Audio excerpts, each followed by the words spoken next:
السلام علیکم ورحمۃ اللہ وبرکاتہ۔ ابو طالب تجارت کا کاروبار کرتے تھے۔ قریش کا دستور تھا کہ سال میں ایک دفعہ تجارت کی غرض سے شام کو جایا کرتے تھے۔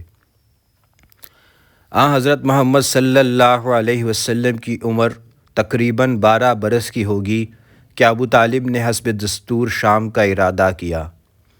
سفر کی تکلیف یا کسی اور وجہ سے وہ حضرت محمد صلی اللہ علیہ وسلم کو ساتھ نہیں لے جانا چاہتے تھے، لیکن حضرت محمد صلی اللہ علیہ وسلم کو ابو طالب سے اس قدر محبت تھی کہ جب ابو طالب چلنے لگے تو آپ صلی اللہ علیہ وسلم ان سے لپٹ گئے۔ ابو طالب نے آپ صلی اللہ علیہ وسلم کی دل شکنی گوارا نہ کی اور ساتھ لے لیا۔ عام مورخین کے بیان کے موافق بحیرہ کا مشہور واقعہ اسی سفر میں پیش آیا۔ اس واقعہ کی تفصیل اس طرح بیان کی گئی ہے کہ جب ابو طالب بصرہ میں پہنچے تو ایک عیسائی راہب کی خانقاہ میں اترے جس کا نام بحیرہ تھا۔ اس نے حضرت محمد صلی اللہ علیہ وسلم کو دیکھ کر کہا کہ یہ سید المرسلین صلی اللہ علیہ وسلم ہیں۔ لوگوں نے پوچھا کہ تم نے کیوں کر جانا؟ اس نے کہا کہ جب آپ لوگ پہاڑ سے اترے تو جس قدر درخت اور پتھر تھے سب سجدے کے لیے جھک گئے۔ یہ روایت مختلف پیرایوں میں بیان کی گئی ہے۔ تعجب یہ ہے کہ اس روایت سے جس قدر عام مسلمانوں کو شغف ہے اس سے زیادہ عیسائیوں کو ہے۔ سر ولیم میور، ڈریپر، مارگولس وغیرہ سب اس واقعے کو عیسائیت کی فتح عظیم خیال کرتے ہیں اور اس بات کے مدعی ہیں کہ رسول اللہ محمد صلی اللہ علیہ وسلم نے مذہب کے حقائق و اسرار اسی راہب سے سیکھے اور جو نکتے اس نے بتا دیے تھے انہی پر حضرت محمد صلی اللہ علیہ وسلم نے عقائد اسلام کی بنیاد رکھی اور اسلام کے تمام عمدہ اصول انہی نکتوں کے شروح اور حواشی ہیں۔ عیسائی مصنفین اگر اس روایت کو صحیح مانتے تو اس طرح ماننا چاہیے جس طرح روایت میں مذکور ہے۔ اس میں بحیرہ کی تعلیم کا کہیں ذکر نہیں۔ قیاس میں بھی نہیں آ سکتا کہ 10-12 برس کے بچے کو مذہب کے تمام دقائق سکھا دیے جائیں، اور اگر یہ کوئی خرق عادت تھا تو بحیرہ کے تکلیف کرنے کی کیا ضرورت تھی؟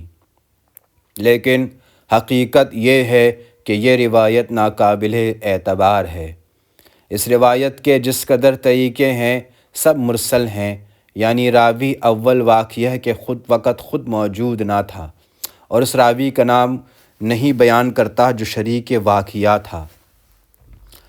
اس روایت کا سب سے زیادہ مستند طریقہ یہ ہے جو ترمذی میں مذکور ہے۔ اس کے متعلق 3 باتیں قابل لحاظ ہیں۔ ترمذی نے اس روایت کے متعلق لکھا ہے کہ حسن اور غریب ہے، اور ہم اس حدیث کو اس طریقے کے سوا کسی اور طریقہ سے نہیں جانتے ہیں۔ حسن کا مرتبہ صحیح حدیث سے کم ہوتا ہے اور جب غریب ہو تو اس کا رتبہ اس سے بھی گھٹ جاتا ہے۔ اس حدیث کا ایک راوی عبد الرحمن ابن غزوان ہے۔ اس کو بہت سے لوگوں نے اگرچہ سکھا بھی کہا ہے، لیکن اکثر اہل فن نے اس کی نسبت بے اعتباری ظاہر کی ہے۔ علامہ ذہبی میزان الاعتدال میں لکھتے ہیں کہ عبد الرحمن منکر حدیثیں بیان کرتا ہے، جن میں سب سے بڑھ کر منکر وہ روایت ہے جس میں بحیرہ کا واقعہ مذکور ہے۔ حاکم نے مستدرک میں اس روایت کی نسبت لکھا ہے کہ یہ حدیث بخاری و مسلم کی شرائط کے مطابق ہے۔ علامہ ذہبی نے تلخیص المستدرک میں حاکم کا یہ قول نقل کر کے لکھا ہے کہ آپ اس حدیث کے بعض واقعات کو موضوع جھوٹا اور بنایا ہوا خیال کرتے ہیں۔ اس روایت میں مذکور ہے کہ سیدنا بلال رضی اللہ عنہ اور سیدنا ابو بکر صدیق رضی اللہ عنہ بھی اس سفر میں شریک تھے، حالانکہ اس وقت سیدنا بلال رضی اللہ عنہ موجود بھی نہ تھے اور سیدنا ابو بکر رضی اللہ عنہ بھی بچے تھے۔ اس حدیث کے آخر راوی ابو موسیٰ اشعری رضی اللہ عنہ ہیں، وہ شریک واقعہ نہ تھے اور اوپر کے راوی کا نام نہیں بتاتے۔ ترمذی کے علاوہ طبقات ابن سعد میں جو سلسلہ مذکور ہے وہ مرسل یعنی معدل ہے، یعنی جو روایت مرسل ہے اس میں تابعی جو ظاہر ہے کہ شریک واقعہ نہیں ہے، کسی صحابی کا نام نہیں لیتا، اور جو روایت معدل ہے اس میں راوی اپنے اوپر کے دو راوی جو تابعی اور صحابی ہیں دونوں کا نام نہیں لیتا ہے۔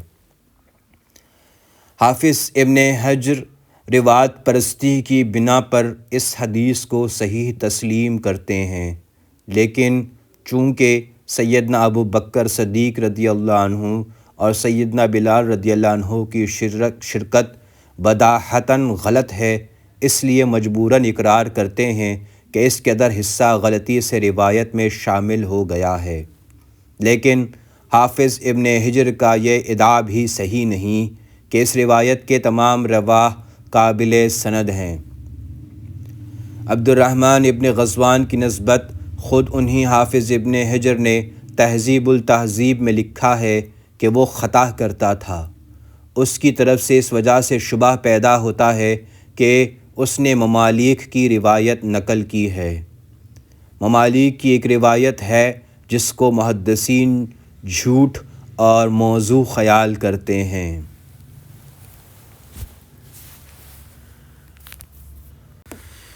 اللہم صلی علی محمد وعلی آل محمد کما صلیت علی ابراہیم وعلی آل ابراہیم انک حمید مجید۔